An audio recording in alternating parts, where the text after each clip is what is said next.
Hello, everyone. We are back with another night of Titan Conqueror League.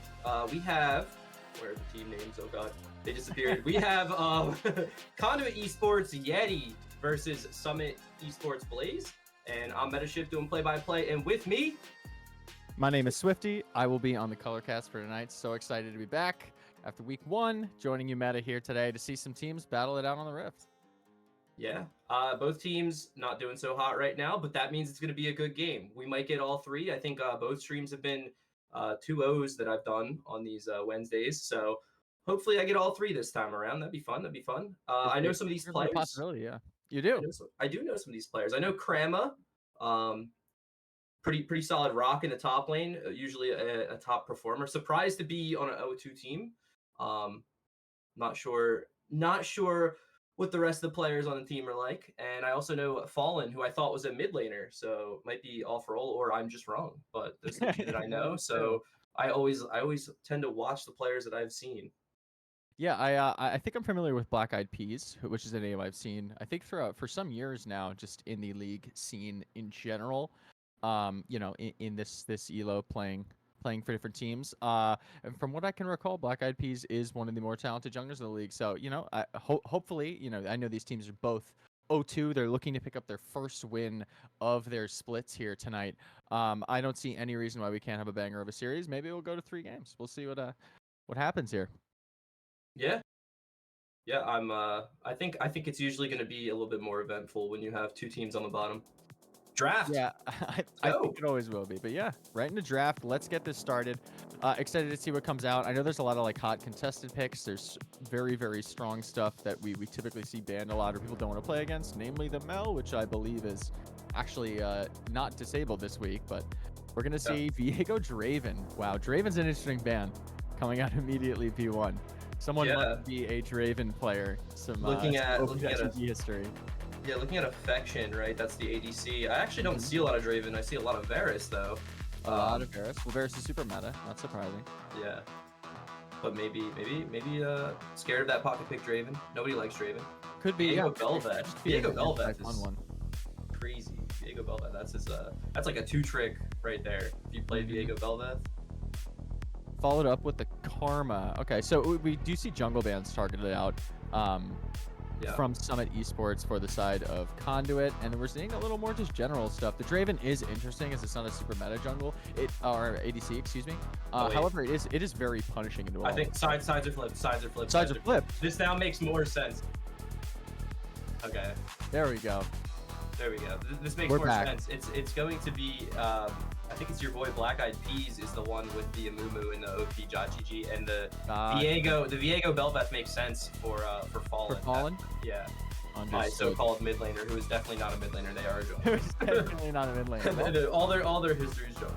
Yeah, we're just learning. We're learning, Meta and I, and the Twitch chat in a safe space during this draft. But okay, we're gonna see the supports picked up first. Jinx has responded to with the Lulu. Lulu's a super strong pick right now.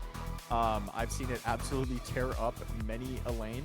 And it's answered with a Rel Jinx. Jinx obviously is just super strong in competitive play. I think Jinx is super viable into a lot of comps right now. Resets are always super strong with the priority on grubs and how her Excite works with tower takes. It's just a good pick. And interestingly enough, we're gonna see Twitch as a response. What do you think?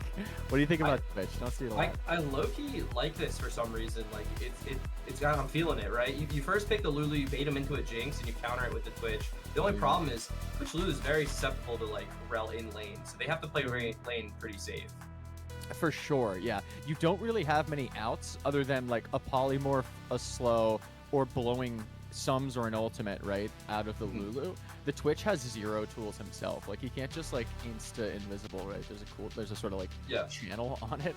As opposed to Jinx has a lot more mobility just baked in naturally with those resets, and on top of that, obviously Rel is just a huge lockdown champion.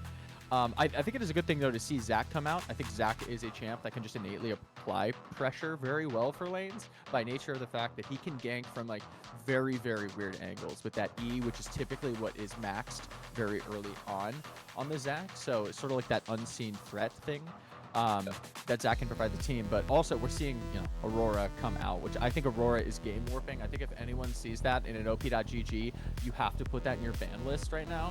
I think Aurora can absolutely change the state of game. So I'm excited to see what Summit Esports can do with it.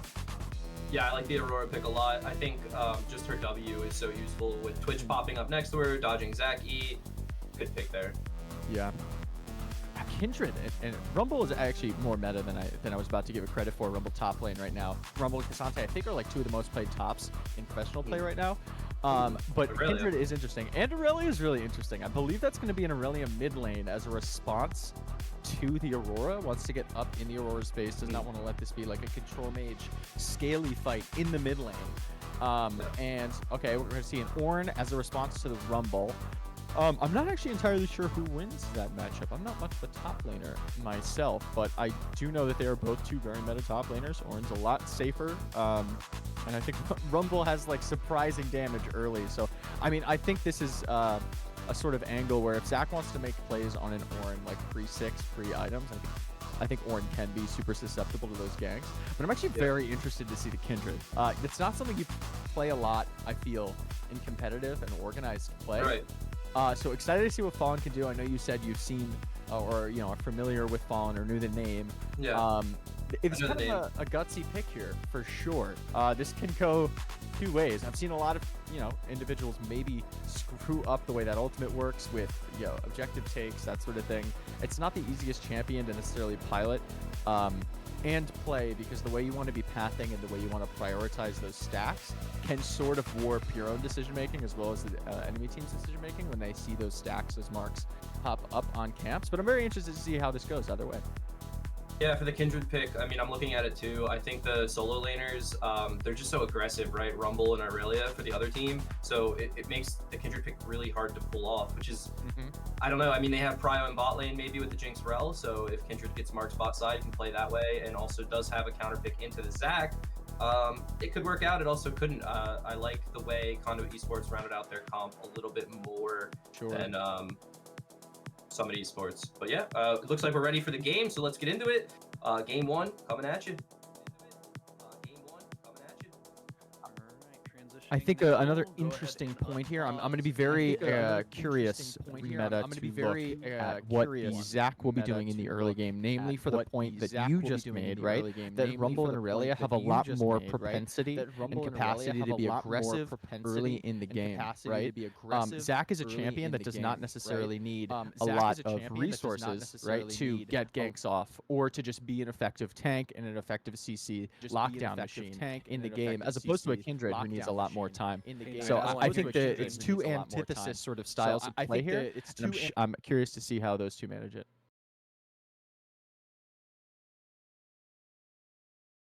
Yeah, no, I'm sorry, I was listening to that's so awkward for me. Anyway, No worries. Too many people talking to me at once, their voices in my head speaking to me.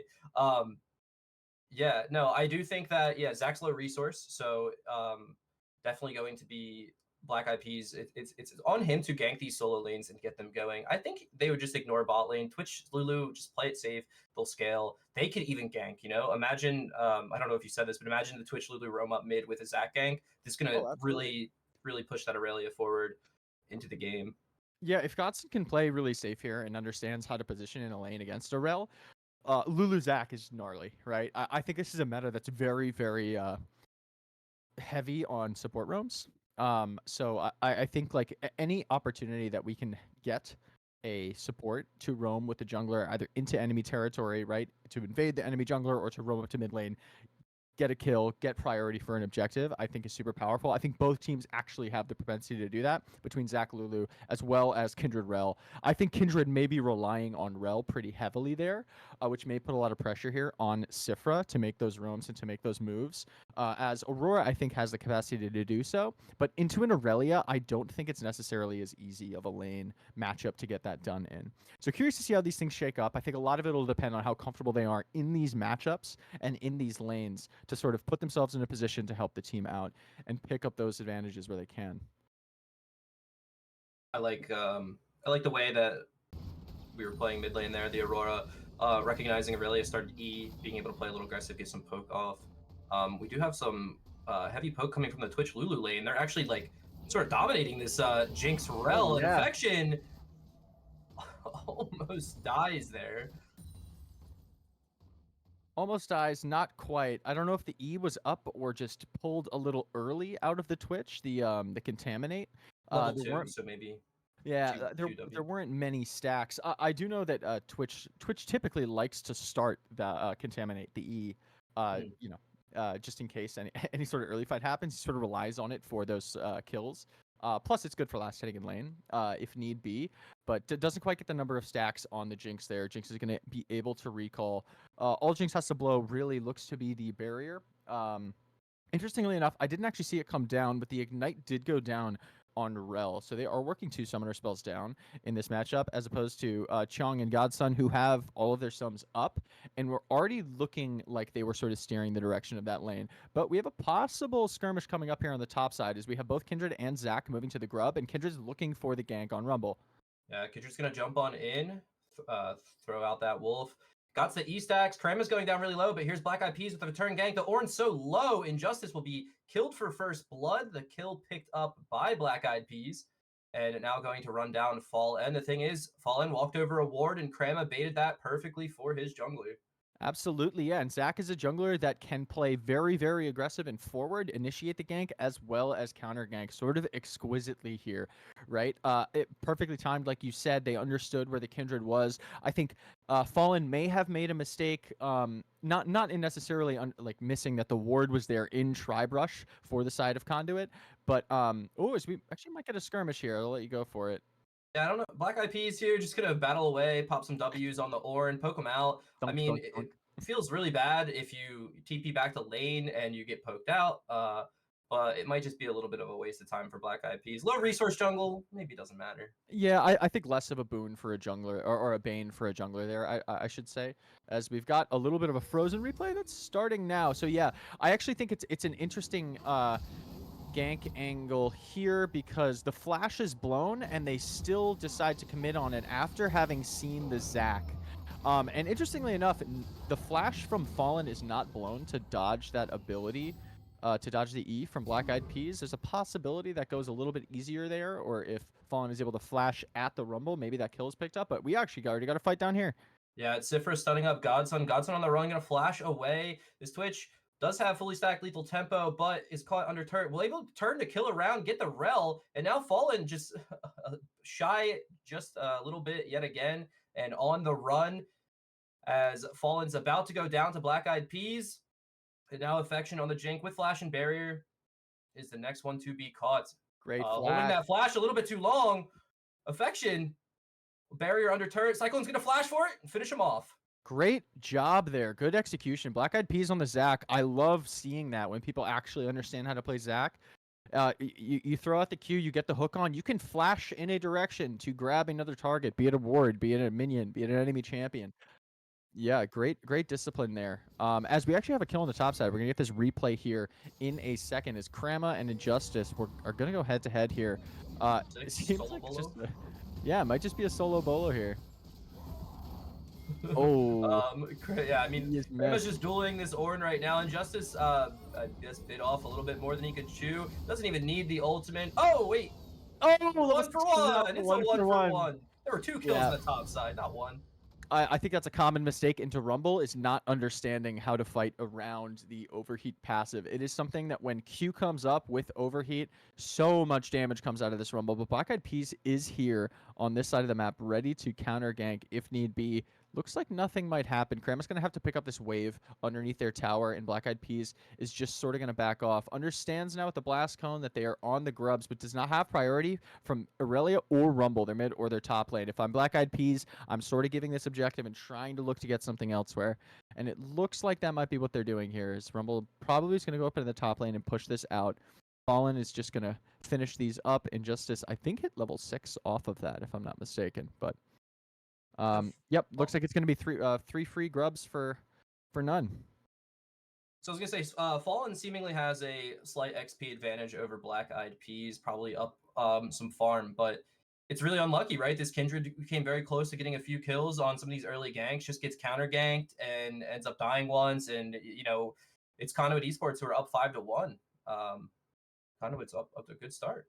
Yeah, and I think it sort of harkens back to sort of exactly what we were talking about in draft. And as this game was starting, is that it's sort of antithesis styles of play out of this Zach and this Kindred that we anticipated to be seeing. Right, Zach is very good as both a proactive and a reactive jungler, is able to counter gank and is able to initiate ganks and sort of set the tempo for themselves. And Kindred really wants to be scaling. A lot of Kindred's power is baked into that passive, baked into the I believe it's called Marks of the Hunt, where got to pick up kills that are on marked champions or enemy marked jungle camps or objectives. As we're gonna Ooh. get a little bit of punching here out of Rel, but Zach's in the area. Yeah, Sifra kind of dueling with the Lulu there, and Zach is nearby and gonna get that flash very easy. Oh, Um, very easy. Take the and flash, now go right might on be the drag. dragon. Yep. Absolutely. Yeah, I mean they now are the ones with Prio on this side. Kindred is still finishing up the bot side camps, and Rel just had to blow the flash. And now we're seeing the sort of opposite situation where Conduit is the ones with bot lane and mid lane Prio, right? The Aurelia and the Twitch Lulu were both able to get push up. Black Eyed Peas is able to blow the flash out of Sifra's Rel, and now they're the ones that are going to get this uncontested. You like to see this if you're Conduit, right? Because you don't want to be the team that's letting enemy teams take objectives uncontested. And while they don't immediately pick up the objective on the backside of Grubs being lost, they are able to set up some great bot plays, understand that they have to make a counterplay somewhere, and they execute well. But we might actually see, I'm interested to see if Aurora falls for this a little bit, because we do have the Lulu Zac on the bot side of mid lane here. Cyclone goes in, misses the stun, but here's Black Eyed Peas. The lands is the Oh! knock up with the slingshot and the kill. One more auto. Ooh, Cyclone doesn't get the auto off. Will die in a turret, Oh! but it's Black Eyed Peas picking up another kill. This Zach is 3-0. Has to be. Yeah, I think Zach is 301 or 302 right now, if I am not mistaken. We'll see us in a sec when the scoreboard pops up. But an interesting play there is Aurora's jump back actually pushes her into a worse position when Yeah. Zach lands in the middle of 3. But maybe even more unfortunately is Cyclone just steps a little bit too far into turret range and actually gets taken out for that. I don't think, Cyclone, that you had to die there. That might be one to VOD review. But regardless, they are able to pick up the kill. A kill is a kill, even if it's traded 1-for-1. The Zach is now in a really, really good position and now actually has gold, as opposed to, whatchamacallit, the Kindred. As we're getting a little bit of options gameplay. Look at that. Yeah, let's Yum. go. Yeah, options gameplay. That's We me are the every 5 announcers. minutes They in turned game, by up the the way. announcer volume. That's Oh, us, they right? did? That's us? I think Triple that's us. kill. That is us. Yeah, Oh, we do believe it have or not. Call the Forge God being used in top lane as Oh, Sifra look at that. rotates up, and it's Krama being forced to flash off screen. Yep, they're just gonna blow a summoner here. It's funny, they're investing a lot of resources into Gank Summit that are not going anywhere. They really only have 2 kills on the map that are that really have gone anywhere. But we're getting more skirmishing as Zach Black goes Eyed in. Peas with another nice engage, the double knock up into the pool.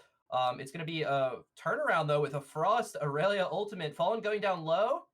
Oh no. Chung's here to try Oh to no. take down this Kindred, but the revive, Black Eyed Peas is back. Flashed over the wall to get Oh. out, and this Lulu might have just saved their jungler, forcing that Oh Lamb's no. respite. Oh no, this is exactly what I was talking about. I think a great job on Lulu to sort of make Fallen panic there on the Kindred and throw down the ultimate. You can place the ultimate, you can aim it, Fallen. You can aim it in a way that Zach is not contained within it. Unfortunate there. This again goes to show, I think this is why this is not something we see a lot, this pick. And no shots necessarily here to Fallen. It is a hard pick to quickly make accurate decisions on, and I think that is exactly one of those situations. Why? I think we're going to actually. I'm getting word in my ear that we might be entering a pause really quick, if I am not mistaken. Let's take a So pause here. we'll see that happen. We'll be right back.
back.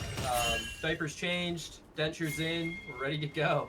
Old man Meta had to do the things. As we've got the fight, Meta, take it away. Yeah, the replay. The Zac engage. Black Eyed Peas lands a double knockup, but it's Frost rotating from mid with the Aurora ultimate, taking down Cyclone. But as Black Eyed Peas is about to die, Fallen pops the Lamb's Respite as Cheong tries to kill the enemy jungler and ends up saving his own. And Black Eyed Peas will escape, and I think Cheong will get out as well. This was about the time where I was discussing the intricacies of ulting on Kindred. Yes, but regardless, they are able to blow sums. It is a better fight for Summit than it is for Conduit. Summit was able to pick up, I believe, a single kill in that fight. They're able to stop any loss of the fight and then onto Grubs. So we'll see how the team's set up for that as we have Black Eyed Peas moving back to the top side here. Grubs are up. But it looks like Kindred and Rel have backed and are moving towards that mark on the bot side. We'll see if they're able to just do these Grubs uncontested here. Looks like it's going to be uncontested. A lot of blue members top side, a lot of red members bot side. Godson hopefully gets this recall off, or it's going to be, oh, he stopped the recall, and Fallen is behind him. Can we get the camera down there? What is the Switch going to do? Okay, just jukes him with the invis.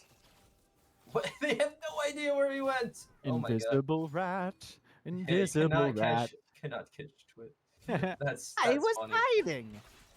There's my Twitch voice acting for the day. That's pretty good. That was pretty good. I like it. Don't ever do that again. I was.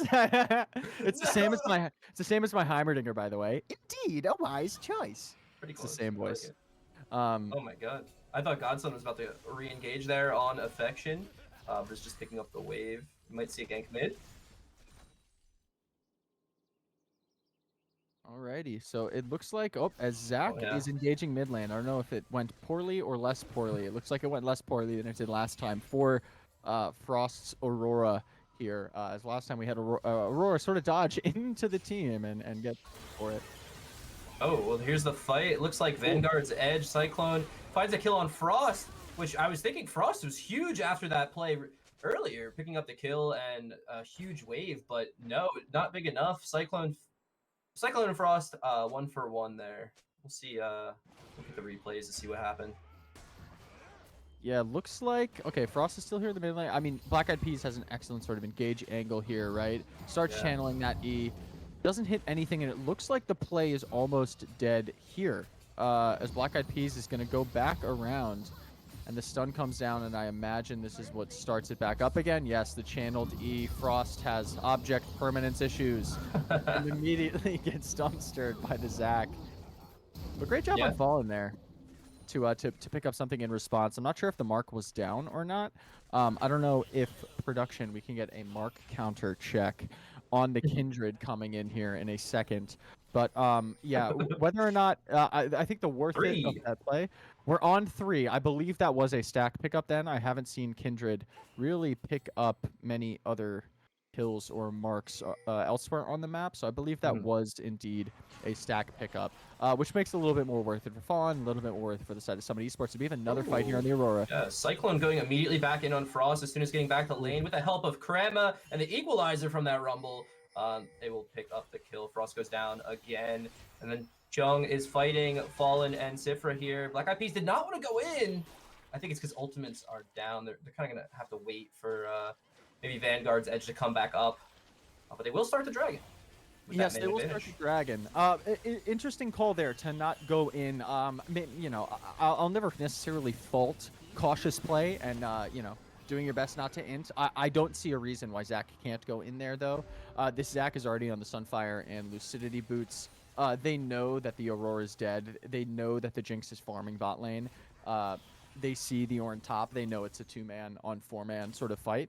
But, you know, sometimes you don't put all that information together at the same time. So, you know, I don't necessarily fault them for making a split decision to say, you know what, screw it. We have the Dragon up. It's the safer play. Just do the Dragon. Don't want to throw any wilds, 2v4 or 4v2, whatever it may be.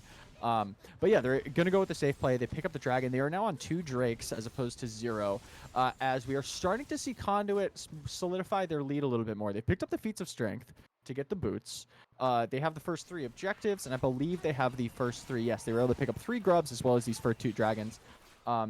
First tower has not gone down yet, but that won't matter. You only need 2 out of the 3 for our viewers at home of those sort of objectives to get the feats of strength, those boots, those triumphant boots. They allow you a tier 3 upgrade. However, Meta, I'm actually curious as we're sort of watching Kindred fight, maybe? No, Kindred's going to back up. Oh, we might actually see a fight here. I'm going to let you take it away if we do. They're just messing with Fallen. They're just messing around. I'm curious to hear your input on these feats of strength. Based on just the win rate statistics of it, as well as what the actual raw stats are that they provide to a team, and whether or not it's an actual advantage or a bit of a moral one. I mean, at this point, I think it's just a moral advantage. I've seen when it first came out. Oh well, actually, we have a fight. Frost goes in with the Between Worlds. Black Eyed Peas with the response, gonna let's bounce and flash, but misses the knockup, and that might just be all, folks. But anyway, feats they were broken, and now I feel like it's just they're actually not even that good anymore. Obviously, if you get the feats, you're already in a winning position, so you're more likely to win the game. But I really think it's so minuscule. They really don't buff you much. Sure, I think I'm with you on that one. I think as teams have sort of I've been able to like watch more pro play sort of evolve and unfurl. I think we've realized, especially with noticing the spawn rates of Atacon, Voracious versus Ruinous, right? With the spawn rates of Voracious Atacon now trickling their way down to sort of more amateur competitive levels of play, like we're seeing here. I think people are less willing to coin flip the game very early just for some boots. I think that's what's been going on in pro as a really good sort of dodge there into the invisible to make sure that the stun doesn't follow up with anything. But game sound. Oh, game sound. That was really loud game sound for Kindred Mark for some reason. It was. It was. No, you're good. You're good. So what I was gonna say is the mid jungle for Summit Esports is what's going for them right now. I'm looking at Fallen. I'm looking at Frost. Frost is 1-3, but there's a XP and CS lead for these two that really keeps Summit in it. And I mean, it's noticeable with the gold difference. There's not that much of a gold lead for Conduit. For sure, yeah. It's not even 1,000 gold, right? They do have the kills and they have the objectives, which is their biggest lead, but it looks like Kindred's going over the wall. Might have been early. Gets stunned up. Was going to have to pop that ultimate, but doesn't have time. The knockup will help finish off that Kindred easily. A little bit of an interesting play there. I'm not sure where Jinx was on the map. I see Jinx now in base, but I do know that Rel was in the bot side, and we didn't necessarily fully have Prio and the Orin on the top side. They had sent their Lulu, so it was actually a 4-man rift take, and not sure if it was a miscommunication or a lack of information or possibly both that sends Fallen over the wall, but his fully CC chain is not able to get that Lamb's Respite off, as Injustice may be in a little bit of trouble here, Meta. From the Zach Rumble, we've seen this before. It does not end well for the Ornn, and it's gonna be Krama picking up the kill with the flamethrower, which I don't think this Rumble has many kills, so yeah, 2 kills now. It helps him out. Who gave this squirrel a Pacific Rim robot? It's never a good idea. Never give crazy squirrels Pacific Rim robots. This is what happens. Your demigod from Freljord ends up dying, but Krama might be in trouble now. Yeah, Krama's gonna go down real fast as Black Eyed Peas drives the Herald away. I think crashes it on purpose to try to get out to help, but it's a little bit too late. Rumble down, Kindred +1.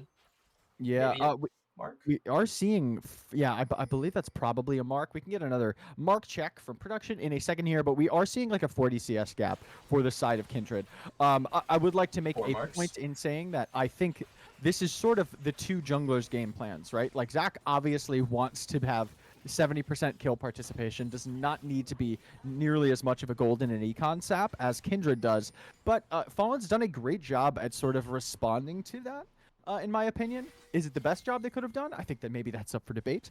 But this is sort of what the Kindred wants to do. The Kindred wants to roam with the Rel, wants to pick up these marks, right? And wants to hit a point in the game where Fallen can 3-tap whoever the hell they want on the map. And it's got to make you think of Zach. Zach had a significant advantage, in my opinion, going early into this game, was able to neutralize anything the Kindred wanted to do. I think a neglect of sort of maintaining the cycling of your camps with your sequencing, right, and where you want to be on the map when, is now playing to Black Eyed Peas' disadvantage here. I think Zach has not done as good of a job as they probably could have for actually making sure that the CS gap didn't get as big as it is, as we might be getting a little bit of a scuffle and a tussle here. Both teams are sort of waiting around in the river. Zach channels the E, is not going to send anything yet. Channels it again, and here we go. Get the engage. Black Eyed Peas lands the engage into the Rumble Equalizer. They just blow off Fallen, who goes down first, and it's the Rel that follows. Siffer goes down, but a nice Aurora between worlds on all of them. They get bursted, and here comes Affection on the Jinx with a reset, trying to take down the enemy jungler. Black Eyed Peas will die to Frost, and Affection on the run with another reset, going to take down Cheong. And I mean, it's Summit Esports win the fight. Well, do they get the dragon though? That is the next question. Frost finishing off. I don't see why not. We do have both junglers down, but what can a Twitch do? What can a lowly crossbow wielding rat do? They've got a rat with a Pacific Rim transformer robot. They've got a rat with a crossbow. They've got a rat with a wand. It's a lot of rats on this team for Conduit Esports Yeti, but it does look like they're going to pick up the dragons. We're going to get a replay here. Zach was looking for angles. We see Godson's Twitch picking up Prio in the mid lane prior to this fight. They do have really good sort of vision control here. They know where they are. Zach is able to find an opening where he's not spotted. They land the Rumble Zach combo, and they immediately blow up Fallen. In my opinion, this fight is won. It's a 3v5, but Aurora is a game-warping pick. Like we said in draft, you gotta ban it if you see it in op.gg. Jinx is now fully reset off of a kill and an assist, and now can just do whatever the hell she wants. Absolutely runs down this Lulu. Yeah, I mean, Frost has been, I think, punished a lot in this mid lane for overstepping by this Zach. Oh, look at that Twitch. Look at that little rat. Dun, dun, dun, dun, dun, dun, dun, dun. But yeah, I think this goes back to that Aurora pick. I think excellently played by Frost, even though has had a little bit of a tough time in the mid lane. But yeah, that ultimate is just disgusting, meta. I think there's a little bit more to it, right? It's like Conduit Esports, they didn't really land their full combo on multiple members. They just hit the Ornn and then burst the Kindred, and everyone else was kind of left to just play the fight. But when you see that Call the Forge God from Injustice into that Aurora ultimate from Frost, I mean, they hit everybody, and they got bursted. So I guess it's just who's going to get more targets in their AoE, right? Exactly. I think they got to be cognizant, right? If they're going to snap engage like that, which I think is an excellent play, and I think it's a good call and a good look from a team to be able to see that snap engage and make it, you got to be cognizant of what are we going to get followed up with. And when Aurora hasn't ulted, when Jinx hasn't had to blow anything, right, like a flash or a barrier, hasn't been hit by any of these abilities, like what's going to happen if we get comboed? And that's exactly what it is. Forge God comes in, and Justice just blows up Krama, and this is why you don't do the Otacon, but they do secure it, and it's going to be the revive one, so they can just die here as the re-engage from Black Eyed Peas with the ult from the Lulu is huge, and now it's kind of Esports turning the fight around and taking them all down. Frost and Fallen survive. I don't even think Frost was in the fight. Oh, really well played there. It looks like I'm not sure if what ultimates were blown in the last round of fighting, but we're gonna see Zach actually go in.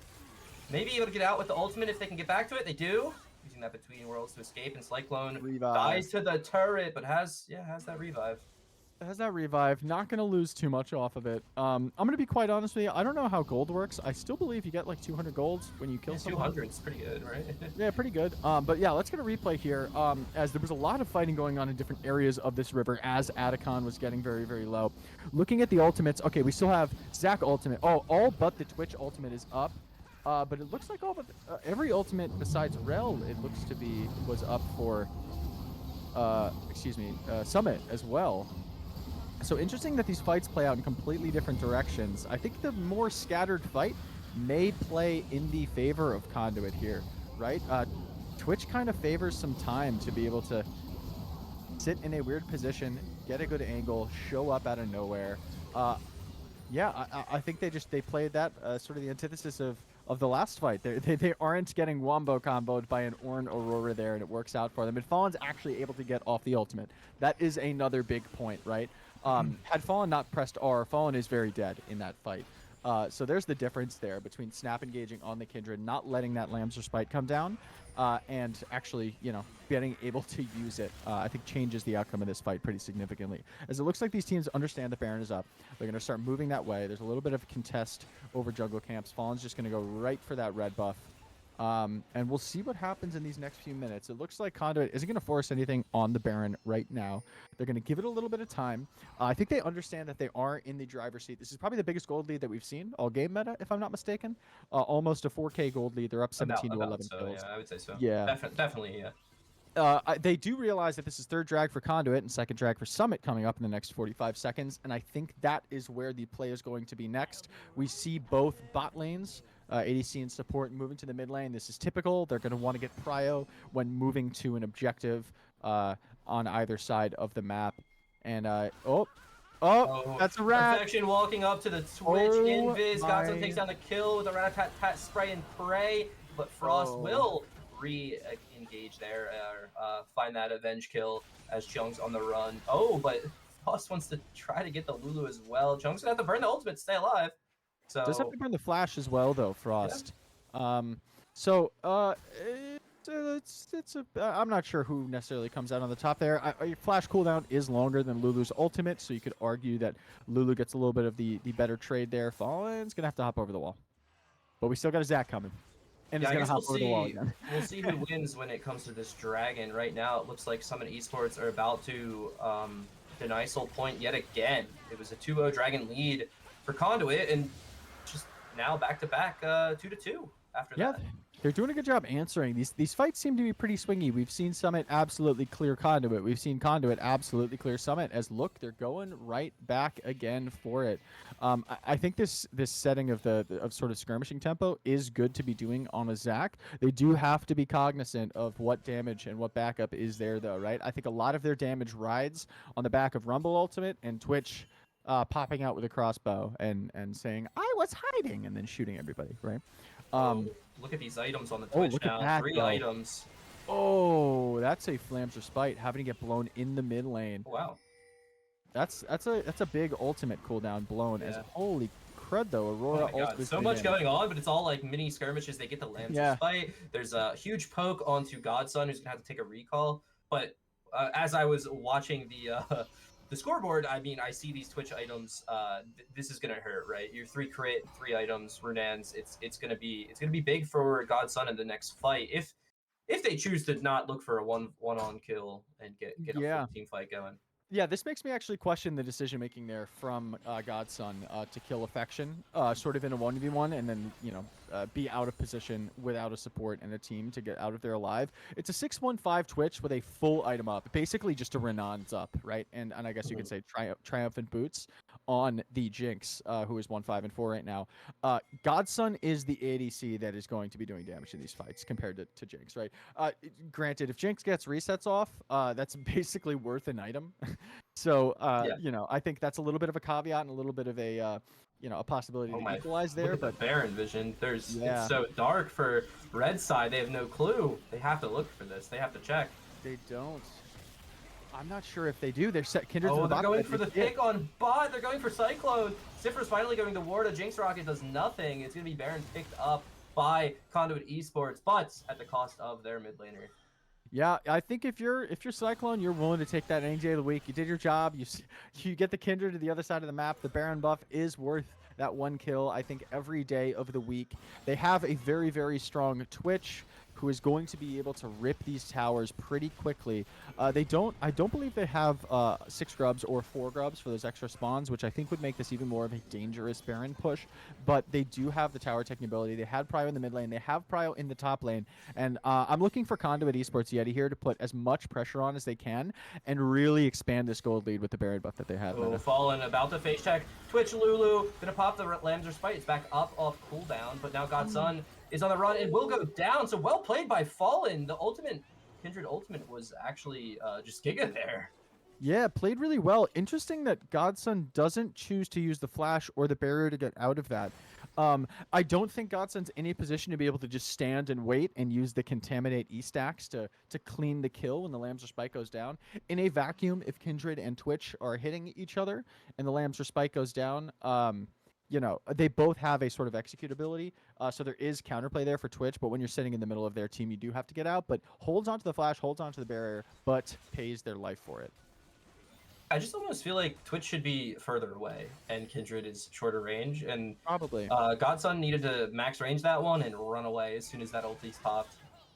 Probably, I'd have to agree there. The Hindsight, Twitch, I think, has so much Oh, of this team's damage, right? I think it's not worth it to be, I think, playing sort of fast and loose with the Twitch's life so Yeah. much. I think for every second that the Twitch is down is a second that Summit Esports has an opportunity to take away a lot of advantage off the map, right, from this team. Aurelia has a hull breaker, is sort of better on the split right now in the side lane. Rumble is sort of like basically an ultimate bot at this point in the game. Doesn't really have a crazy amount of damage. As I lie, and I get Fallen flashing forward with a chase. Lands the slow into the quick and easy kill. Fallen's putting out so much damage. Crema nearly gets 3-shot. Meanwhile, a fight on the other side. Let's see a big Zac engage immediately countered by Sifra. A huge rel engage will turn that fight around, a double kill for Frost. Completely evens it up. Yeah. That is 18-18. As we're gonna get back here and see a full screen replay, and I'll let you take this one away, Meta. But this seemed to be a team wipe on both sides of the map here. Yeah, Cheong's gonna face check Frost there. Look at that damage from the Aurora into the Between Worlds ultimate, and Sifra lands the 3-man Magnetic Storm into the dismount, and it's a Jinx Rocket reset for Affection to help finish it off. And it's just a 3v3 3-0 in the favor of Summit Esports. Yeah, this game has been going back and forth. Absolutely wild to see. It is back down to less than a 1k gold lead. We were 3k up for Conduit only a few minutes ago with a Baron buff on them. And a little too zealous without proper vision. Support! Yeah. Zac did the thing, and he flashes and he gets out. Oh, did you see that, guys? He did the thing. He did it. He did the thing that Zac does. Oh, this is why you pull the objective. For my viewers, for a wonderful Titan Esports viewers, if Zac is up and you don't have proper vision on the other side of the wall and you don't know where he is, he can steal that buff very easily. You have to pull the objective. Force him to E into a position where if he steals it, he dies. Because otherwise that'll happen. Well played by Black Eyed Peas, though. We're going to get a little bit of replay here. So, yeah, this is classic Zac. It's called the drive-by. As it's a little bit frozen. Nope, we're good.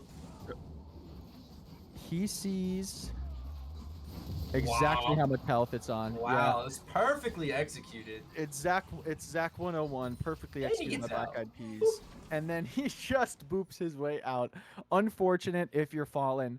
That one I think can be that's an easy fix for future games if you just understand sort of what jungle champions can do what, right? You'll always want to understand, like, oh, am I playing against a Nunu? They can outsmite me, right? Am I playing against Elisa and executing the smite with the Q? Like, you want to know what the enemy jungler can do. That's the thing that Zac can do. So it's cool to see in a game. Sucks to see if you're Summit though. I was about to say, this game is looking like Summit's going to turn this around and win for sure, but that steal on Dragon is actually kind of a way back into it for Conduit. I think like the Thanos mid jungle duo for Summit right now just runs them over, but a Dragon Soul secure could change my mind for sure. Sure. I think this game is riding on Zac getting a really, really good engage off and finding basically like a really, really good fight for Conduit where Twitch can run away with it. And it's sort of relying on Godson Switch to not melee range a Kindred. I think both teams have the capacity, the tools to take home this win right here. And I think it's either team's game to lose. Fallen about to take down the enemy bot lane. It's a 3-shot on the Lulu, maybe looking for the Twitch, but not gonna see that rat. So Godson will escape. I think that there's a big lack of respect from Conduit Esports for both the Kindred and the Aurora's damage. Black Eyed Peas is now in a bad spot. Is going to have the E to get out as a tank. Is going to be A-okay. But we don't seem to be respecting the lack of their own vision, Conduit, and the damage output of a level 18 Kindred with IE, Collector, and LDR, and Kraken, and an Aurora that's 240 CS and the Flame Horizon 296 CS to 195. Yeah. This is what Kindred does, right? Wants to one-shot this Baron. Time, and yeah, absolutely one-shots the Baron. Black Eyed Peas does not have an intro to this fight. Sifra was able to play spoiler very, very well for him. Equalizer down. But he's trying to get out with the Let's Bounce. Gets pulled back in by the Rel engage from Sifra. And Fallen will pick up yet another kill. And like I said, Frost isn't even around for this, but this jungler, Fallen, my guy, my friend, my family, who I thought was a mid laner because I forgot what role he played, popping off on the Kindred. Yeah, doing really well, sort of making me eat my words here. I'm not a big fan of picks that have really, really difficult to execute strategies, but Fallen has been able to turn it around since the early game and is now sort of in screw you position, but has to drop the Lamb's Respite there. The Twitch damage doing a lot of damage. Krama flashing forward is going to get the kill on Fallen. With Fallen down, they might actually be able to win this fight. Conduit Esports are not done yet. Frost is TPing in, though. Oh my god, no. Godson and Jung, they face check the Frost. They go right into the TP, and they're all going to go down. Oh, an Equalizer turn does some damage. That is actually crazy how much damage that does. But this is a wild game. No. This is an utterly insane game. We're going to go to replay and watch this unfold again. These fights are all over the place. Yeah. This is what happened while we were pushing mid there. Yeah, Cyclone is trying to get this turret. It's going to be Frost with the all-in. Cyclone goes down super low. I think we'll be able to escape Vanguard's edge. It's going to be a Zhonya's, an interesting Zhonya's. An interesting Zhonya's for sure. I don't know if it was needed. And then Cyclone on the run forever. But, I mean, another win con is Aurelia split push, right? And, oh, it's a Jinx rocket across the map of Vection! Oh, what? That's crazy. That is wild stuff. Maybe needed that in the fight though that they lost, but yeah, maybe not. I mean, to be fair, you know, it's almost results-based analysis. If you get the kill, you get the kill. But when, you know, I don't think they necessarily know there's about to be a big fight breaking out, and it's a sick play. But yeah, you know, in hindsight, would have been better for that fight, been able to secure a few of those kills. But they're now here looking to pick up the third dragon for themselves and spoil Soul Point from Conduit. We're going to see how this plays out. Both teams have been on the back foot in half of these fights. I'm so curious to see what happens. Is this going to reset, Fallen? Wait, Fallen just kills it off the side. No contestation. No, yeah, that's a word, right? No contest from Conduit Esports. Uncontested. Uncontested. There's the word. Not again, congested. Like I said earlier, we're learning in a safe space together. Uncontestion. Or congestion. Yeah. Oh, Frost looking for a play, going to use the Worlds, going on Chiong. One shots the Lulu. Aurora is such a cool champion. I play it. It's very fun. What the hell is that? It is electrocute also. 200 years, by the way. That is insanity to me. Regardless. Okay, here's an engage from Black Eyed Peas. They're going to take this. Call the Forge God goes in. This is there's no passive. Equalizer on top, but Lamb's Respite being pushed out. This might be bad for Conduit Esports. Fallen survives. Godson left in a 1v5. Takes down maybe 3, but it's not enough because the game is over. Those death timers are too long. Holy moly. Every fight in this fight, I felt like you could have flipped a coin and told me one team was going to win it, even if it was the team that looks like it was losing the fight, and I have to believe you. That is crazy. Summit Esports is going to bring home the win. Lulu can't do anything into these two, and holy moly, what a game. A lot of back and forth there, Meta. Yeah, that was just so much damage coming out from Fallen and Frost. It's just so crazy to me. Like, these champions hurt so bad. I would not want to be playing against that. Yeah, I wouldn't want to either. I said it in draft. I said it during the game multiple times. If you see Aurora on an OP.GG, I'm telling you, I would be banning that every day of the week. It's a game warping pick. I'll remind everybody that this Aurora died like 4 times in lane to a Zac. Yep. And then just buys enough time, right, that can just absolutely destroy people in fights later on in the game. Can be invisible and then engage from seemingly light years away and just delete Chung Somo and repeat. Like, let's look at the damage here. That is 45,000 damage on that Aurora. It's just utterly insane. Also, shocked that Rumble did as much damage. That's the ultimate coming true. I think this is why this is picked so much in pro play. This was like a 3, 5, and 6 Rumble at like 27 minutes. And that ultimate just, you know, with the amount of CC coming down from Zac and the Aurelia ultimate, just is able to output that amount of damage. Utterly silly stuff, this Aurora. I'd be taking Yeah. hints on what we're going to see bans Maybe in the next game. yeah, it's not fearless, so maybe if we don't counterpick it with Aurelia this time. Aurelia is super nerfed.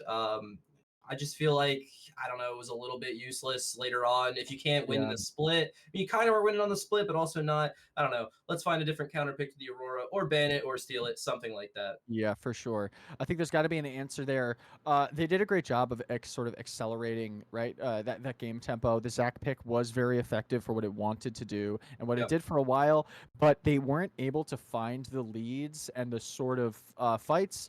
And maybe they didn't even necessarily play them the way that they needed to be able to close out the game. This is a sort of like an anti-scaling fight. Like I know you have a Twitch, I know you have an Aurelia, which can do kind of nutty things late game, but you're playing into a Kindred, a Jinx, an Aurora, and an Ornn. You don't win that scaling fight any day of the week, and that's what we sort of saw play out here. So I think if you're Conduit, you got to go back to the drawing board, understand, okay, how do we shift up these bans? Because I don't think them playing into that style is going to be their most successful. And how do we respond? And what are we going to pick to sort of beat them at what they just showed us that they have? Excited to see draft 2. I think we'll get to that soon. Summit Esports Blaze takes game 1 in this best of 3. We'll be back.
It says it on the screen. It's Conqueror division. It's Titan Esports. I'm Metashift. That's Swifty. Summit Esports lead 1-0 against Conduit. And game 2 draft we will look at shortly. But first, I want to do the thing. I want to do Meta, the thing. take us to the thing, Meta. Take us to the thing. How do I take? Production. Take us to the Production, Take please. us to the special Hey! thing. The Valentine's Day special Kiss, Marry, Kill. Yes. Would you like to go first, Meta, and explain some of your You want picks me here? to go first? I would love for you to go Well, first. all right, We've got I wanna Valentine's say- Day themed skins here for all of our viewers. Take it away, Meta. I want to say my picks are incorrect, right? When I think about who I want to marry Talon, that's correct. But when I think about who I want to kiss, well, they're all dudes, but I'd rather kiss Rakan and maybe sneak something in on Zaya. And I'm killing Swain, man. He's the bad guy, right? Is that not what I know? Swain's the bad guy. I feel like Talon looks pretty bad guy as well, though. This splash art, Yeah. I should have looked at the splash art. Not doing him justice. Yeah, maybe. Yeah, maybe the base lore got in the way there. That's actually the first thing I went to because I noticed it was Withered Rose Talon, right? Crystal Yeah, Rose yeah. Card. I'm like, oh, Valentine's Day. But yeah, I saw that Withered Rose Talon skin first, and I was like, killing that guy. That guy, I don't like that face. I don't like that smirk. I Kill don't him like that before he's he kills aiming you. a knife at me. That guy's getting killed immediately. And then Oh, that's I a mean, nut.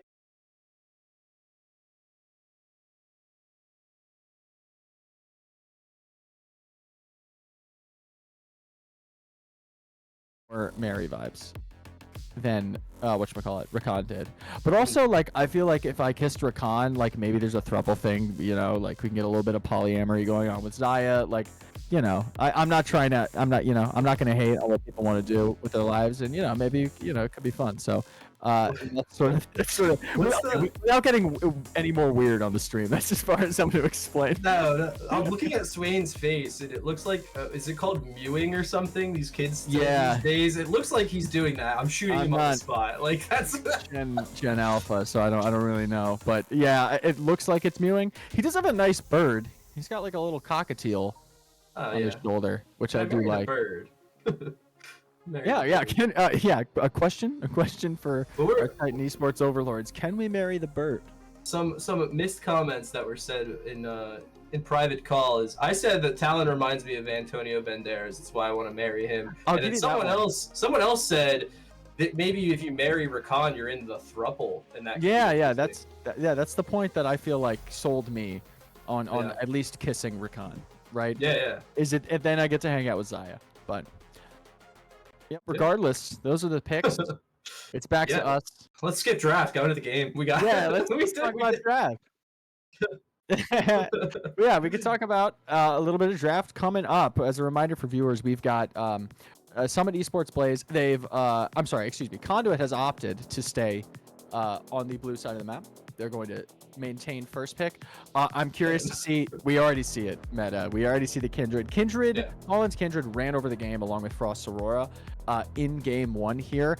Conduit did not have the means, methods, and tools necessary to close out the game before those two really got online. They played an excellent early game. I'd like to make that a caveat. But they just didn't have, the sauce, what it took to really close the game out and stop them from getting huge. So we do see the Kindred taking away. We're now going to see the Viego. I anticipate possibly a Belveth. If it's me, I'm banning the Aurora, but I think they're going to ban Belveth. We'll see what happens, Meta. So if they don't ban Aurora, they have to first pick it. But Belveth is left up. Will Fallen It's a wrap. play the Belveth? It's a wrap, Will, are we ladies and play- germs. Are we playing Belveth in game 2? Is that what's happening? I hope not, but we will see. We'll see. sure We not. do see the same band. Summit has banned the same things. I'd like to point that out. Draven, which, doing a little bit of research, Godson is a Draven main. Godson played very well on the Twitch. I wouldn't be shocked to see if Godson was a Twitch Draven player. Right, plays things that make you want to scoop your eyes out with sporks in lane. So, but we're Lulu. going to see the The Lulu Lulu. again. Interesting. They did this first last time. James first Rell. Lulu. Are we getting a salty run back here just without a Kindred? Yeah, the Lulu is a great pick. It was used well. I'm interested to see if maybe there was a better option, possibly a Mellock. Pre-buffed Rakan, right? Not buffed yet? Yeah, I Is that- think are the- pre-buffed. Yeah, that buff would be next week or something. I don't know what that I don't know, frankly. It is a good pick regardless. And we're gonna see that. Oh, geez, we're getting a little bit of a salty run back. It is a salty run back. I mean, you're probably like we're looking at Godson, who's probably a Draven Twitch 2-trick or something, a character for real, and then we get the Lulu with it. Oh my God! It is that guy. Hold on. We don't need to be here, Meta. We can just get up. I think it's time for bedcast. I think it's time for me to lie down. Instead of Rel Kindred, we get Rakan and Graves. The same thing essentially, but different. Oh, it's the same draft. Game. Just because it's not a Kindred doesn't mean it's not a scaling marksman jungler that wants to pick up farm. He does the same thing, Graves, right? He does the same thing. He just wants to pick up farm. He wants to get items, get gold, get power, and then just delete people. And if Chung Selmo starts walking into bushes again on the Lulu, we're going to have another bit of the same problem. So I think this is on the last sort of 2 picks of the draft here to say and shape up like, what the heck is this going to look like, right? Are we going to get the same? Are we going to get the same game 1 to game 2? They have basically 4 picks to change up what this is going to look like. Yeah, I think it's Victor a Victor was that and bad, Ori, it's so Orianna. If Victor is left up, maybe they pick Victor here. Yeah, R4 mid is good, right? Stuff like Victor, zone That's control. not Victor. Instead, I actually, I know R4 mid is good. I'm okay with Cassante R4. I think it's a super ubiquitously sort of like malleable and strong pick. I think Rumble, Cassante are probably 2 of the strongest top laners on the patch right now, at least for competitive coordinated play. Born earlier. But yeah, we're the Born, and they're gonna lock it in. They're going to go wet noodle fight. Wet noodle fight tanks in the top lane. This should shake up what lanes Black Eyed Peas is playing to. We still let us top focus for the Rumble in last game. Hey! There's the victory. Here's the Victor. I think this is a much better pick than the Aurelia already. Oh, that's a wild counter pick. I did not expect them to go for like the Fizz or the Echo or the Akali, but there's the Akali right there. It's essentially the same thing to get the melee assassin, AP assassin. I think those are usually strong at the Victor. What's Victor do against Akali, right? Has to beat her up early. I think this is I think this is harder for Victor to play than I think Cyclone probably would have wanted. What I will say though is I still value the Victor pick over the Aurelia pick as a counter into Aurora for game 1. I still think even if it is a like game 1 Cyclone had counter into the Aurora on paper, right? Like in a vacuum it was the right play. In the team composition sort of identity and what their win cons were, I don't think it was the right pick at all. And in this case, I think it's the opposite, right? I think Akali is a good pick here, but I do think the Victor's just value in team fights being that like super strong, well-scaling zone control mage is just going to be very effective, even if lane goes even or slightly behind, right? I think your job as Cyclone is to not get murdered on repeat in lane, and I actually don't think Akali's in a position like in this patch, in this meta, where she's so insanely strong that like she can do that on repeat, right? Like I think in a situation where their jungler was like Maokai or like some Jarvan, some divey thing, and they had like, you know, an Ahri or Aurora, or not Aurora, excuse me, Orianna, something that like can really like. I like Ahri a lot better here than Akali. Yeah. I think even Ahri just. I mean, you're picking Akali. It's two tanks and a Lulu, so. Yeah, and they have a Graves, so they don't have like any innate sort of like they're very bursty. Solo AP Akali. It's also solo AD Twitch, but solo AD Twitch is a little bit, you know, forgivable. I think. I think it's a little bit better. Well, Twitch likes to build Blade of the Ruined King, right, which has what current % HP health on it. And you know, Zach will build Leandri's typically. I think it's a little bit more forgiving than the sort of high burst. I'm curious to see Graves's build here, right? We could see like Conqueror Graves with a Black Cleaver, which is sort of like more Bruiser Graves that allows him to sort of fight into Ornn Zach a little bit more effectively. However, there's also like I think there's viability to the path of Graves just going Yomu's, going what's that item, like opportunity, whatever the lethality Graves. One of those lethality items, yeah. And just being able to delete Victor and delete Twitch. Like what happens if it's Zach, Ornn, Lulu, like into this comp, like you just don't win. Right. But then again, like they don't have the necessarily like the consistent damage, I think, on the side of Summit to maybe take out these tanks consistently in fights before they can get on their backline. I don't know. I'm interested to see how this unfurls. I'm actually not entirely sure which way this is going to play out. I think there's a lot of avenues for this to play out, and I think it's going to be on the teams to sort of show us what's going to happen. But As we said before, we thought it would go 3 games. Summit Esports leads 1-0. And we'll see if Conduit Esports can keep it going. Yeah, and Conduit's looking to get their first win of this series. Notably, before we said this on break, so our audience did not hear it. Last game was Summit Esports Blaze's first individual game win on the season. So congrats to them for that. I believe they are now 1-4 game record with an 0-2 match record as opposed to Conduit. I believe no, I'm sorry, 1-5 now or something like that. I think they had 1 win before Conduit Esports Yeti, still with an 0-2 game record. So again, both of these teams are looking to pick up their first match win of the season. This is an important part of the season. We are 2 out of what I believe is 7 weeks, if I'm not mistaken. Somebody in my ear will correct me if I'm not mistaken, or if I am mistaken there.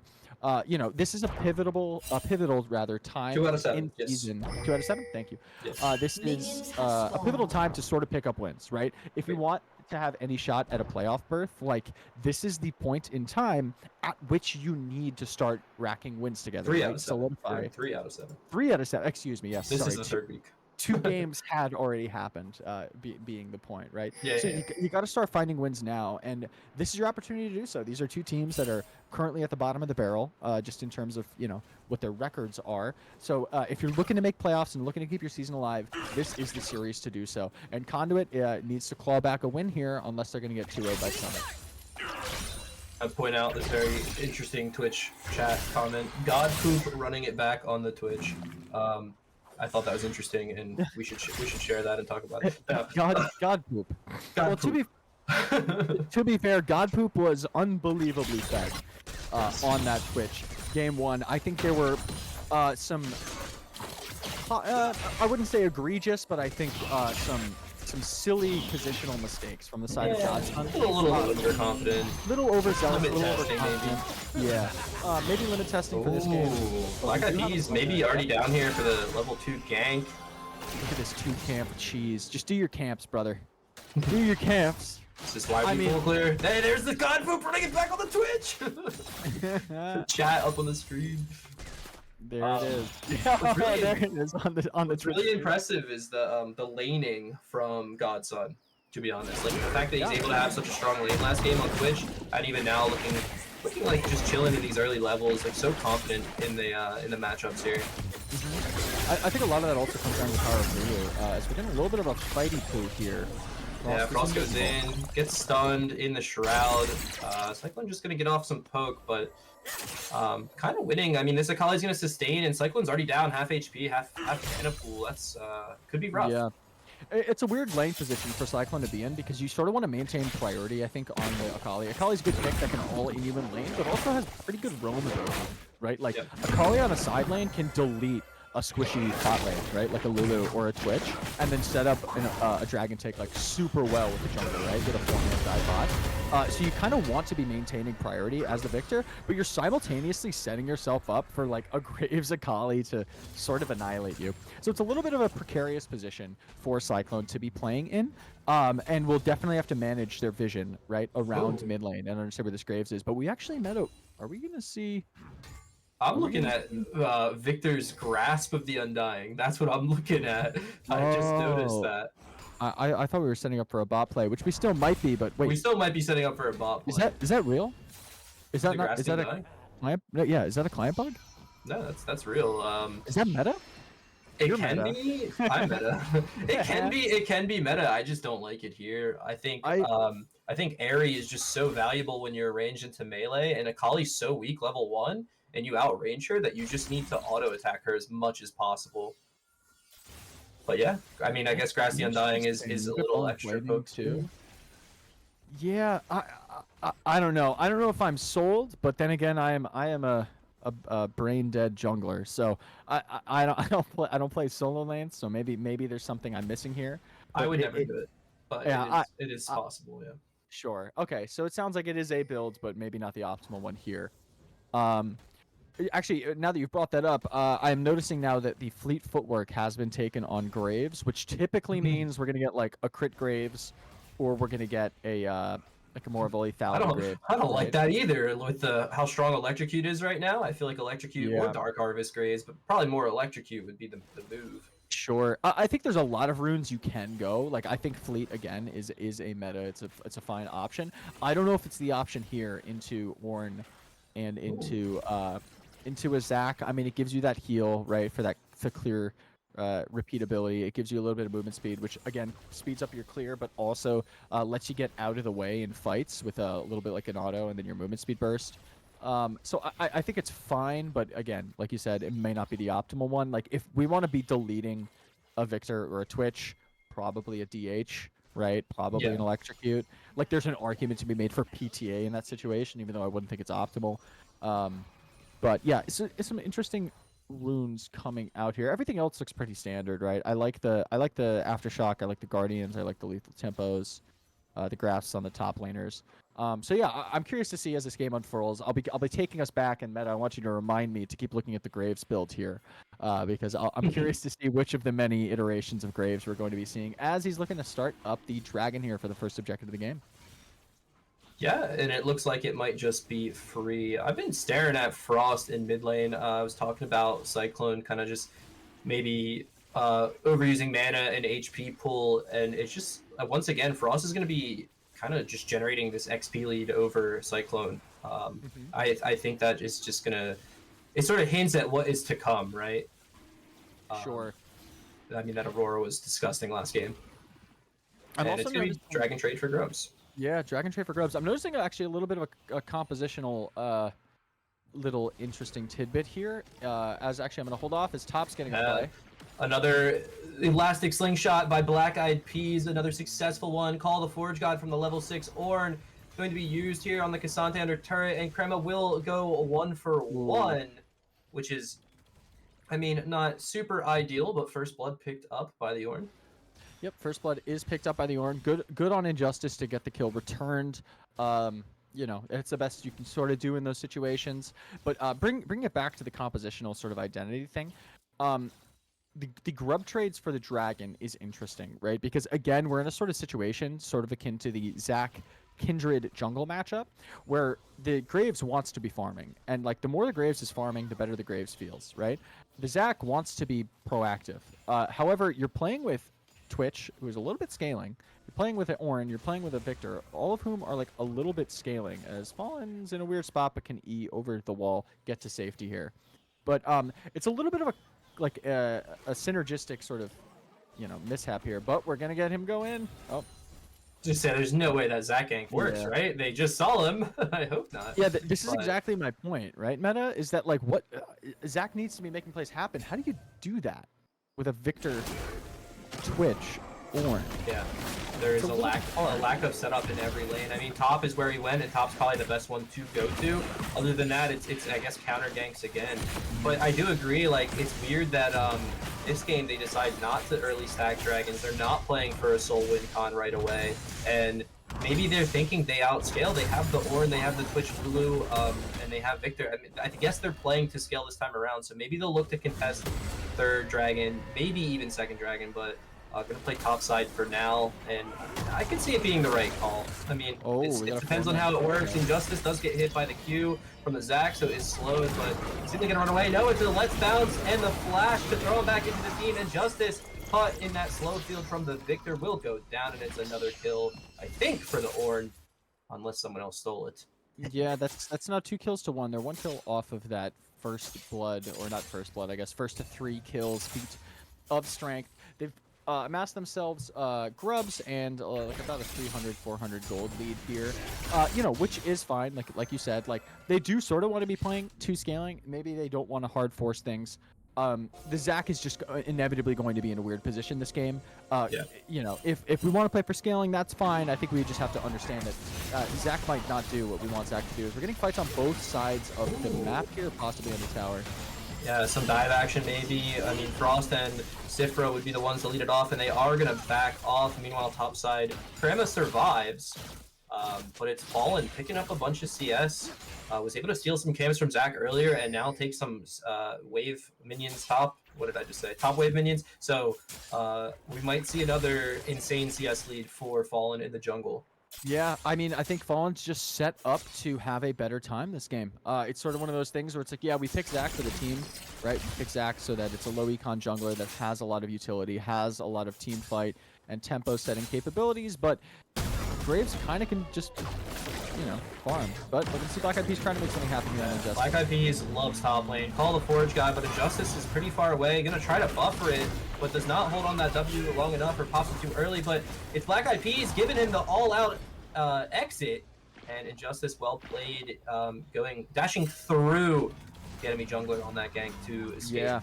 Really well played by Injustice. I mean, this is sort of what, again, Cassante wants, too. Like, Cassante wants to be soaking up... it's a good scaling pick. It wants to be soaking up a lot of pressure on the top side. It buys time for your Jinx, right, on the other side of the map. They are going to, you know, burn some a pivotal ultimate as grubs are spawning. But interestingly enough, Graves is now the one who is on it. Black Eyed Peas has opted to go to the bottom side of the map and does not want to take this fight, knowing that Conqueror are heading up for the grubs. Looks like they're going to try and set up this dragon play in 30 seconds, but we don't have mid lane prio. We have Jinx pushing up bot lane prio. We're in a position where Fallen Rakan can rotate right onto the dragon as soon as they're done with the grubs here, which is going to put them in a very, very good position here. It's either that or make the top lane play. We'll see what call they make. Yeah, if I'm Fallen on the Graves, I'm definitely looking to cycle my camps as efficient as possibly, and Fallen has been doing a really good job with the farming. I mean, you can see the order of camps that are allowed to be picked up after they go for this dragon. Let's see how it works. They're about to face check Jiang. Actually, they're face checking an elastic slingshot from Black Eyed Peas, who lands yet another engage. Not much to follow up. Jiang gets some autos, maybe a Q. And we'll see if Godson can rotate up for this. The Twitch does have Prio, but maybe looking for an all-in on the Jinx? As Affection will walk away, but Twitch ult's down, but now that Jinx is poked out, it might be Conduit Esports Dragon. We'll see how this plays out. Yeah, we'll see if they recognize that if they need to make a call for Twitch, never mind. Yeah, Frost lands the tag, goes for the all-in, but it's a nice engage from Black Eyed Peas into the ultimate from the Victor. Black Eyed Peas now running down Fallen and Frost. With Fallen and Frost alive, I don't know if someone actually loses this. Fallen now kiting on the run, but about to walk into Godson on the Twitch. Cyclone will pick up the kill, and it is going to be Conduit Esports Dragon, unless Jinx Rocket does something to say. It is down right now, actually. Yeah, it is down. It was just fired in the middle of that fight. A little bit overzealous from the side of Summit Esports there. We're going to see if Frost is going to do anything. That Victor Gravity Field or Gravity Well, whichever the ability is called. We're going to go back to replay here and watch this, right? We do know that the Jinx has been sort of, or is about to be rather, pushed out of lane here, and Frost goes all in on the support of all people. But when you don't have the damage yet and you don't have the items to instantly delete that Lulu, it is not the engage that you are looking for. The zone control is just too good on the Victor. They don't have the power spikes that they need to take everybody out. They lose the fight, they lose the dragon, and Conduit Esports is now sitting a little bit more comfortable in this game, slightly in the driver's seat. I would like to point out, though, that this gold lead is pretty even. This is a huge CS lead on the Graves, and a bit of a CS lead as well, about equivalently big CS lead for the Jinx, but Jinx is in trouble.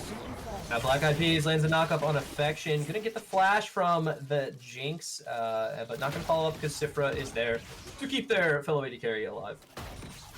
All right, yeah, and they're gonna keep pushing. This Jinx actually has had a lot better of a time in lane phase this game as opposed to game one, right? I agree. Yep. I think Twitch was like 6-1 at the point when Jinx was 1-5. Granted, Jinx has resets and is still very valuable in fights, even from a behind position. But now we're looking at 0-0-1 both Twitch and Jinx. And Jinx now has the item lead. So Jinx has the boots. They both have Yuntal wild arrows. And Fallen is just still cycling these camps. Fallen already has the opportunity, has 2 long swords, is about to hit 1200 smite, as opposed to Zach, who is about 30 CS down, has only the Faded Ashes completed, and still has 8 more camps to go to that 1200 smite. This is what I was saying earlier, where Zach is just quickly going to become obsolete in this game due to the nature of the drafts and the win cons for both of these teams here, right?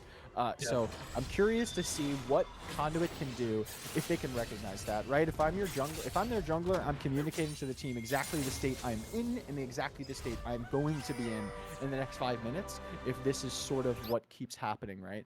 I think they had a great fight around Dragon, but they need to maintain that tempo such that Zach doesn't become literally just a health shield for the rest of the team. going on later in the game. As Fallen's really picking. This is like a 40-something. That's what, 10 camps, 11 camps.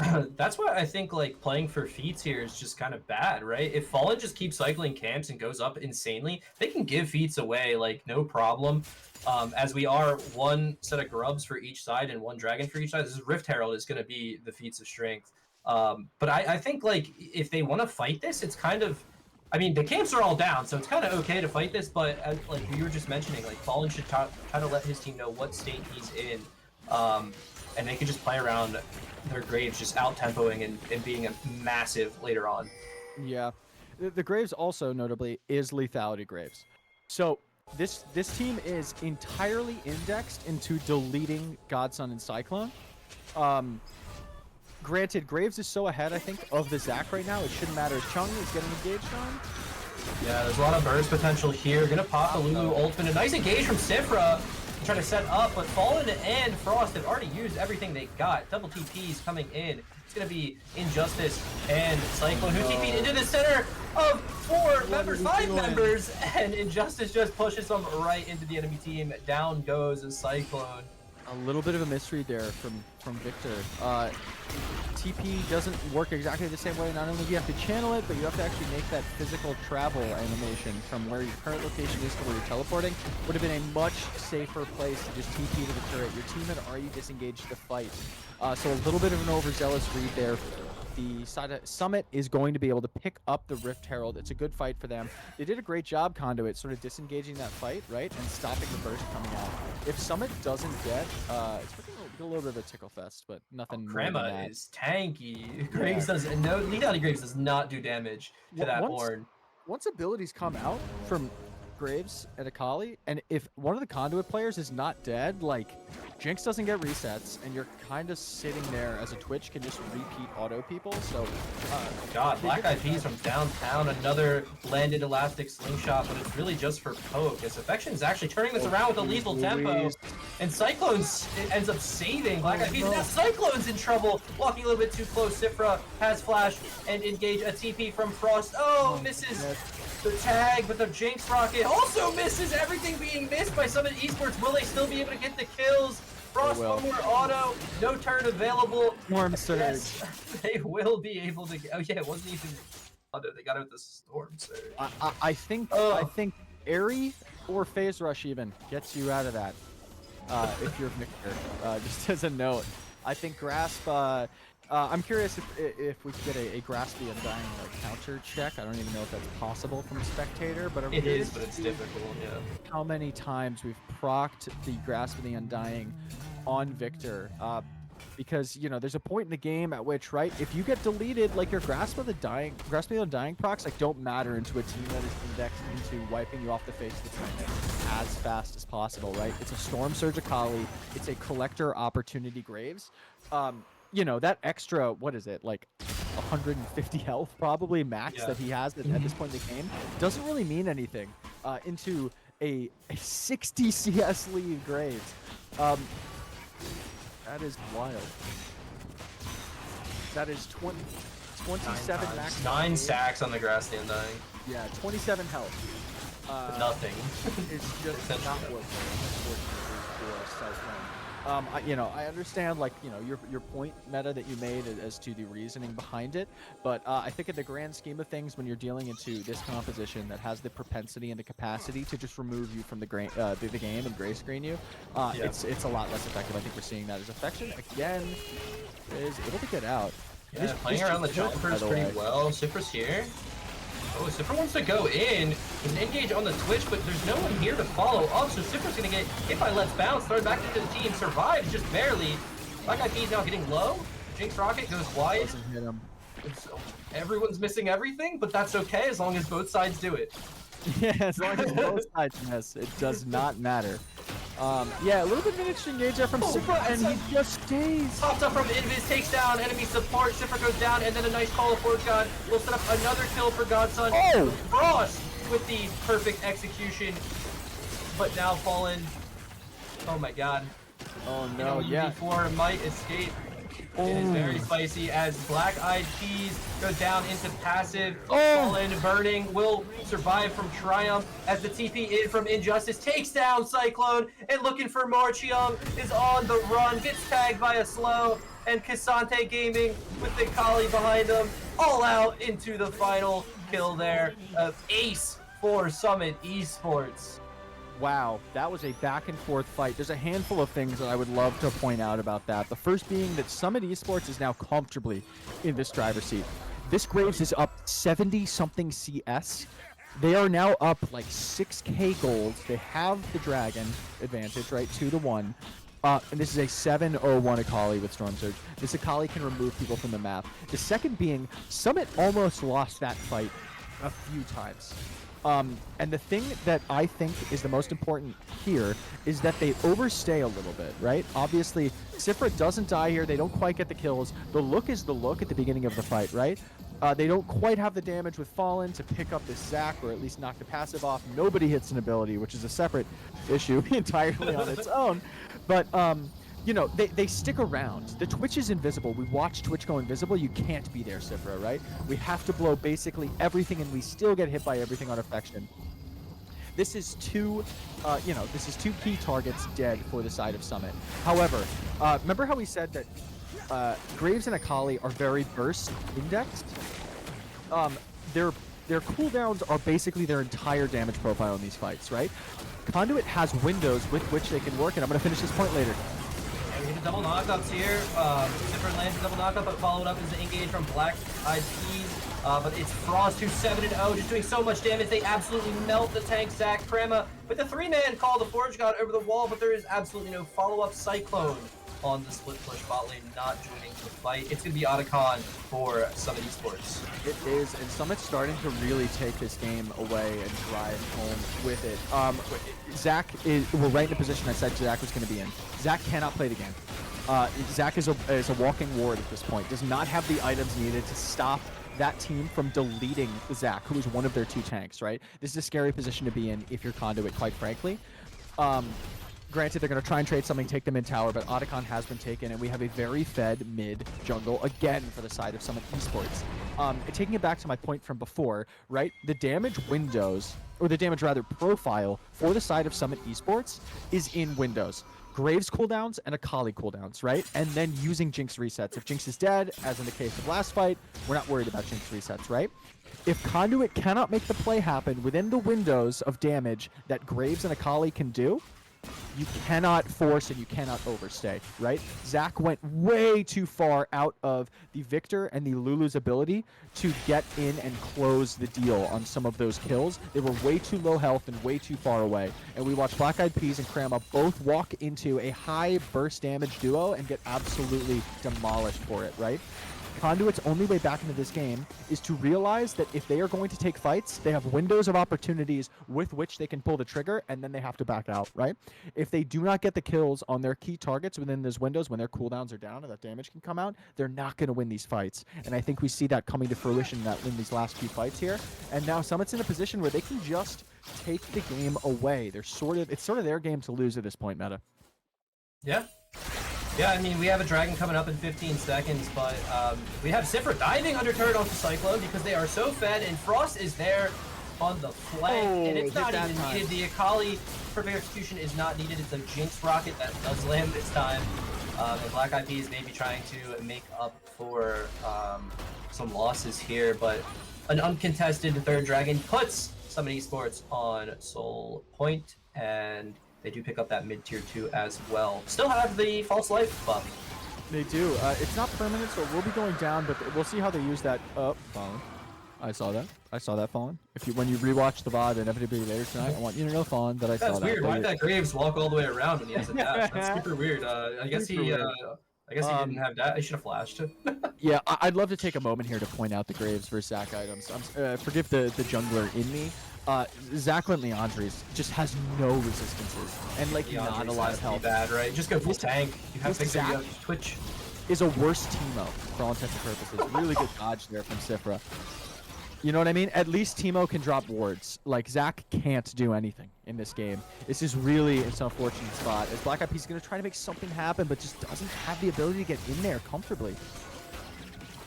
I love the way Black Eyed Peas and Jung play, though. Jung's always in the front line autoing people as Lulu and just plays so aggressive, and I love it because it's usually not punished, and I just love Black Eyed Peas always fishing for these engages because most of them have been really good.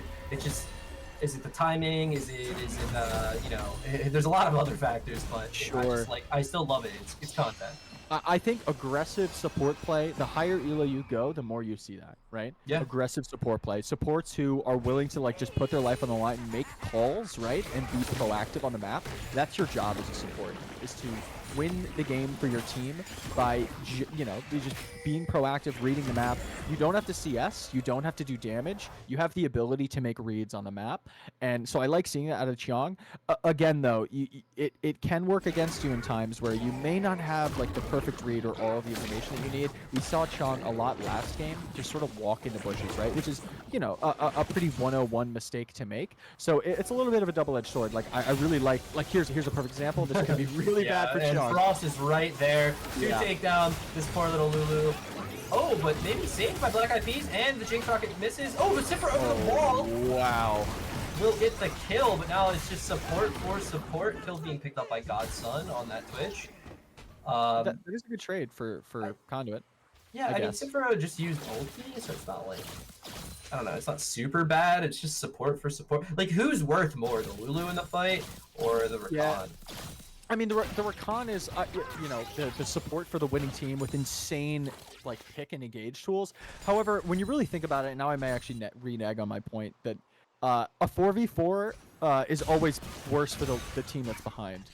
You know what I mean? Because it exacerbates the problem.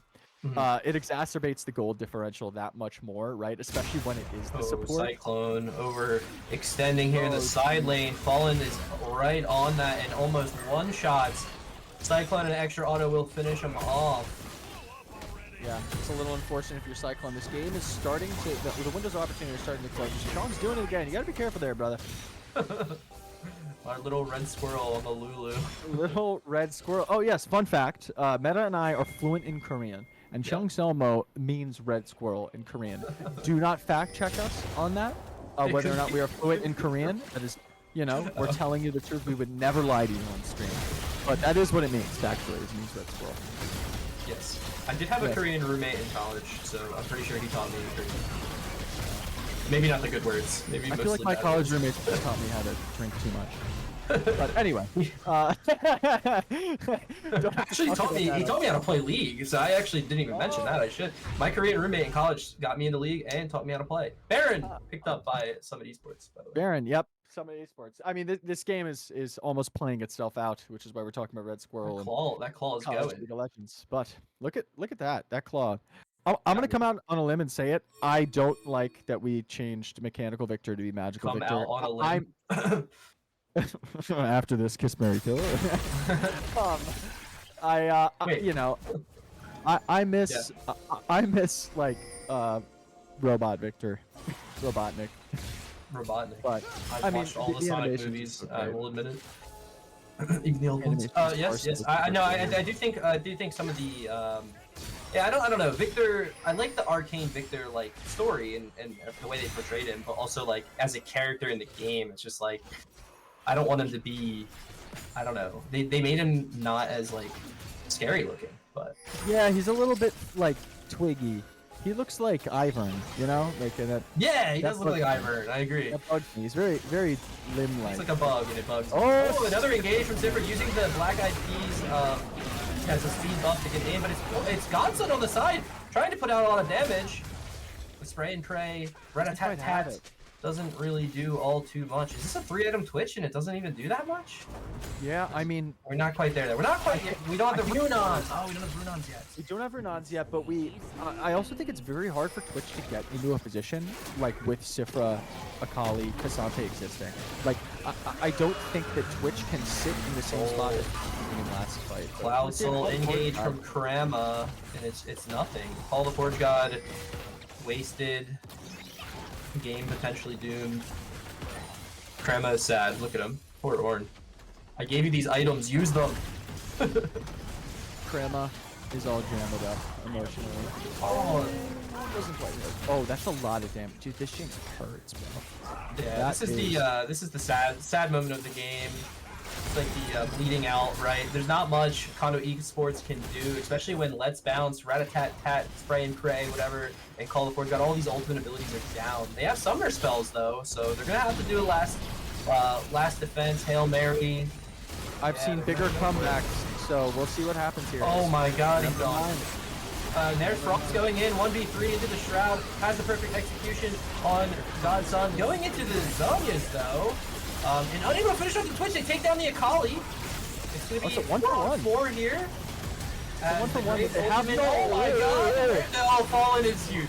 Fallen does so much damage. He flashes forward, takes down 2 with the help of the Jinx Rocket. Godson trying to hold off and will not be able to do so as they might lose their AD carry, but Summit Esports will win this best of 3 in fashion with a 2-0 victory. Maybe. Guys, hit the Nexus, please. They're gonna pad the stats when we should just hit the Nexus. And they flew! We're going to win anyway, and it does not matter as the Nexus is going down. Summit Esports plays. He's going to take this series 2-0. That is their first series win on the season, keeping their playoff hopes alive. Conduit unfortunately dropping to 0-3 on this season here in Titan Esports. Conqueror, they're going to have to win all their games if they want to keep hopes of their playoff berth alive. Always possible. I've done it on teams that I have been on, not to discourage them at all. There were I think great glimmers of I mean, their early game was great both times, right? I think they won early game both times. I'd like to point out that I think Black Eyed Peas and Godson are 2 really big driving forces on this team. I think a huge mistake for game 2. I think there were windows of opportunity that both teams could have won a game 1. It was very, very back and forth, right? And I think some just positional errors and a little bit of silly mistakes led them to actually, fall a little bit behind. I think the biggest thing that Conduit needs to take from tonight's series is that they need to read the draft from game 1 into game 2. They picked the Zac into the Graves matchup, basically copying what that sort of one-on-one matchup was going to be like, and they had no response to it, and their draft was frankly worse for it. Like we said, and I said on repeat, is the Zac became a walking ward. Zac has no avenues to do what Zac needs to do in this draft. So I think moving into next week, Conduit has a lot of good looks on the board. They just need to go back to the drawing board. And I think what they need to do is put themselves in a position where, okay, if we know what they want to do game 1, how do we respond to it in a little bit more of an effective manner here in game 2? Do we have a pet coming up? Yeah, I'm getting attacked. I'm trying to grab her. I mean, her name is Vex, but I can't get her. Hello, Vex. And for the side of Summit Esports, congratulations on the first win. They had great looks. Fallen and Frost are 2 players who clearly, with a lead, know how to put their foot down on the pedal. And I mean, Affection being able to put out that much Jinx damage is admirable, right? It's what you want to be doing as an ADC. I think we saw some great things out of these 2 teams. Very excited to see, the more wins that they can try and pull out as this season goes on. But yeah, that's what I've got here for analysis of this game meta. Hello, Vex. Vex says, congratulations, Summit Esports, and thank you, Daddy, for picking me up because I was biting his feet the entire stream. Nice. But anyway, that brings us to an end of week 3 for the Conqueror division. Is that where we are? Right. Yeah, we're week 3 in Conqueror. I didn't get a chance to rep it. So before we go, Titan swag. Head over to FOFesports.com/Titan. Pick up your Titan swag. I just got mine, and it's awesome. I was not told to do that promo. I'm just plugging it because this league is great. So yep. Well, I guess you'll join us next week, right, Matt? You want to take us out to the outro? Yes. If you don't know who I am, I'm MetaShift. I'm gonna definitely plug myself. Next season, sign up for Titan, not MetaShift League. And no, I'm kidding. Anyway, yes, outro. Congratulations to the winners. Congratulations to us for streaming. We will see you all next week on a Wednesday. Have a good night.